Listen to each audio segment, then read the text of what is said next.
What's up, 10 Skill Squad? A question that we get asked a lot is, can I convert my 4-wheel drive drift car to a 2-wheel drive drift car? And we always say, no. But the truth is, we shouldn't say that it's not possible because we've never really tried. So can you take a 4-wheel drive drift car and turn it into a 2-wheel drive drift car? We're going to find out. I suppose that means we should probably get ourselves a 4-wheel drive 10 scale touring car. So we did the only logical thing you do. What, buy a brand new one? Not use one of the 18 we have. No, brand new. No. Why not? We got this.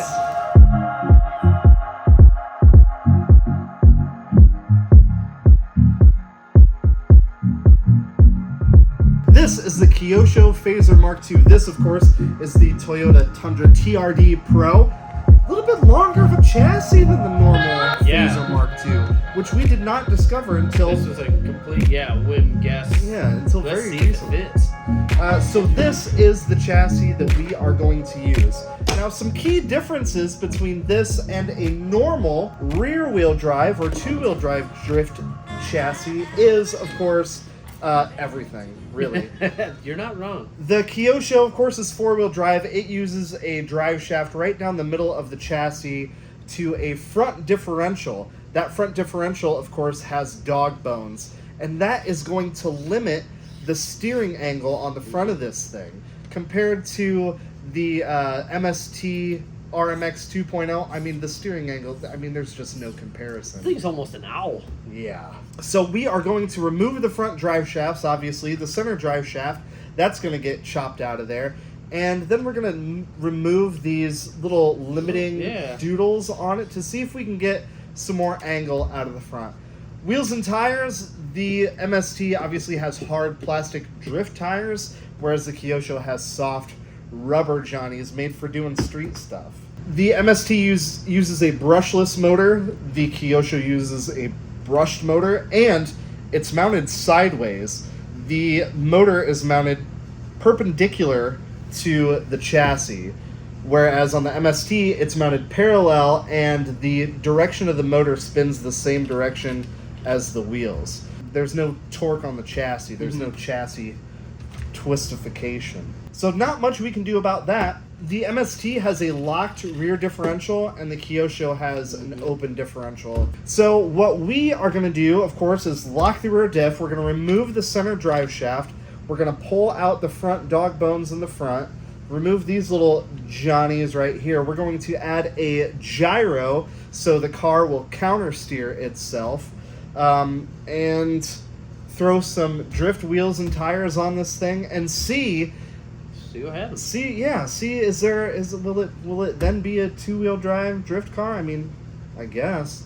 So I guess the first thing we can do is just chop the drive shaft. This is not the correct way. There we go. Boom. It's rear-wheel drive now, baby. Work smarter, not harder. All right. Yeah. It's totally front-wheel drive now. Same thing with the dog bones? I mean, we can just take the thingy off. It shouldn't be that difficult. These will be easy. So while Ethan is wrenching away on the front end of the Kyosho, here are the wheels and tires that I got. I thought maybe these wheels would look cool against the body of the Kyosho, but I don't know. They're not my favorite. Isn't it crazy how wheels can really make or break a car? For sure. Yeah. So Ethan got the dog bone out of these bad boys, and now these tires spin freely. They want to limit the steering angle because, you know, you can only get so much of an input angle on this dog bone before it'll just, you know, start to waller itself out. But without that, we can remove these little limiting caps here and hopefully get some more angle. Sorry. I don't think we're going to get nearly as much angle as we have in the MST, but it should be quite a bit more. I love the videos with Ethan in them because I can get him to do all the work while I just, you know, hold the camera. You're doing great, Ethan. You're doing great. I love how it has the calipers and rotors. Looks pretty sharp. It does. We need a little Brembo sticker to stick on there. Patrick, get a hold of me, brother. What do you think? Do we have any more steering angle now? Oh, well. A little bit. A little bit. Not a lot. Probably not enough. It's definitely more. Oh, yeah. But I think now, we're at the end of the, might be at the end of the servo. There's not much left in there. Now for the big part is going to be locking this rear diff. Yeah. Not too bad. I have a video on it, how to drift easiest way possible. I'll link that video down below. If you're getting into drifting, it kind of goes through how to choose a car, how to set up a car for drifting, etc., etc. Link in the doodle. We're going to lock this diff quick. It's good practice to grease your diffs when you get a new... The inside is. Yeah. But the outside of the diff, the ring gear didn't have any grease on it. But it's a good practice to grease the diffs when you get a new RC anyway. Rather than grease the diffs, we're going to lock this bad boy. There's lots of different ways to lock your diff. We use shoe goo. Oh, I like the way you handle that shoe goo. Yeah, usually I charge extra for that. When it comes to electronics, we are going to be installing this FlySky. This is what, like a 7-channel or something ridiculous? We're going to put a new receiver in it. That way we can use our FlySky transmitter to really be precise with our inputs. We can put in throttle curves and steering curves, and if there's any chance of getting this thing drifting well, having a good receiver where we can really customize our settings is going to be essential. And for a gyro, I am using this Power Hobby gyro. This one was specifically for drifting. I don't know what makes it for drifting, but the price was right. It didn't break the bank, and we should be able to control it, I think, from the transmitter as well. So bing, bam, pow. All right, so new receiver is in with this big old rat's nest of wires. We're going to take the wire from the ESC, and that is going to go into channel 1. Remember, kids. Oh, wait, no, that's going to go into channel number 2. I was waiting for you to catch it. Remember, kids, 1 to turn, 2 to burn. Now, our gyro is actually going to intercept our steering signal input. So we are going to plug our gyro into channel numero 1, and I believe it's going to be this one right here, right? I think so. And then in channel 3, we're going to plug in the signal wire for the gyro. Boom, just like that. And then we are going to plug in our steering servo into the female end of the doodle. Whatchamahoo's-it. Now, before we button all this up, I'm going to throw a battery in it and turn it on, get it bound up, and just check to make sure that things still do things. Turn on this bad boy. No, we don't need to set a failsafe. Should we name it Tacoma, or should we just stop at Taco? Taco. Okay. It is not a Tacoma. It's a Tundra. God bless it. I knew it. I knew it the whole time, too. Boom. Got it. Yeah. Oh, jeez. Oh, jeez. Yeah, that's bound all right. Burn our new table off. Burn out. Ready? Oh! Did it get you? It was hot. Yeah, buddy. Oh, yeah, I did.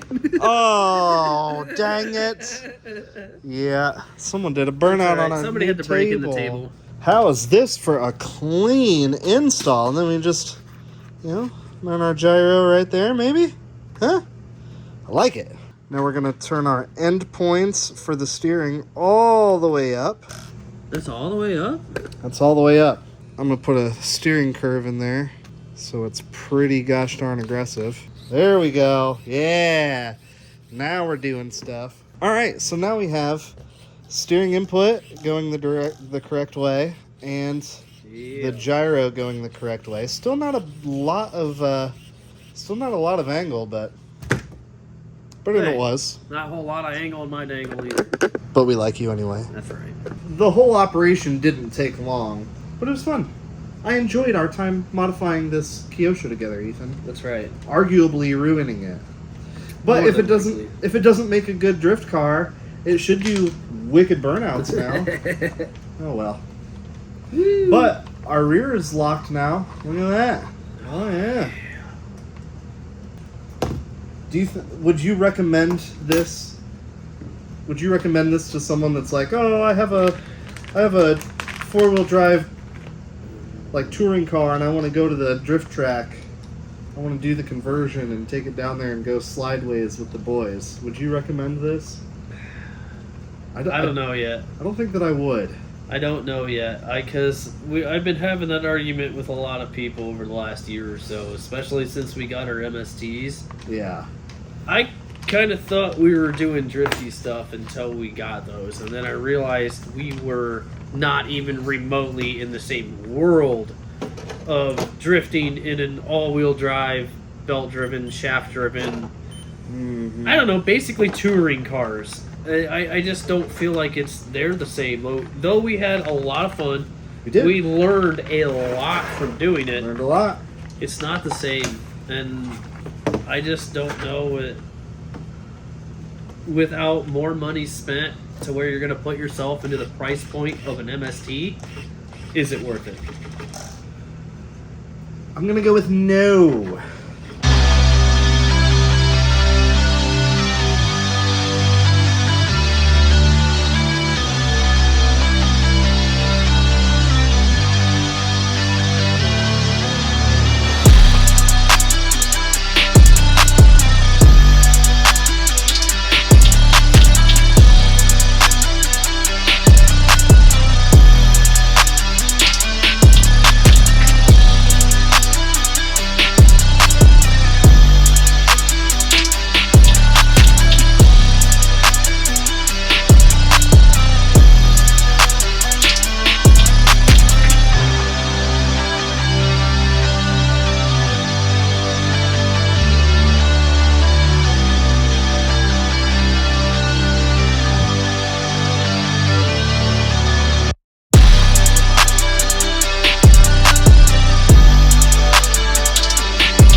Well, Ethan, what do you think?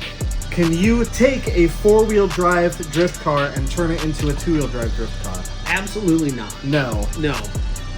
Is this the worst thing that we've ever built? It's up there. The servo isn't fast enough, and the steering angle isn't enough to catch the rear end as it comes around, and you just end up spinning the thing. Yeah. The input, while we've got everything cranked up, it still is not precise. It's just not there. Yeah, we can fiddle around with some of the settings in the transmitter and see if we can dial in a little bit more to try and get the gyro to catch the rear end, but it's not good. Yeah. There's no camber adjustment. We can't put any camber in the front. There's no Ackerman adjustment. As far as being a brushed motor, though, it feels like it has plenty of power. I will give it to Kyosho and Tamiya. They have some super smooth, brushless RTR motors. Brushed. Brushed is what I meant to say. Hashtag brushed motors matter. Yeah, the thing feels like it has plenty of power to slide around, and if you just want to do donuts, I mean, it looks pretty cool sliding around. It looks like what you would expect someone, to do on a burnout pad or something, but it's not what I would call drifting. It drifts about as good as a Bobcat would. Yeah. Like, it slides, but I would not call it drifting at all.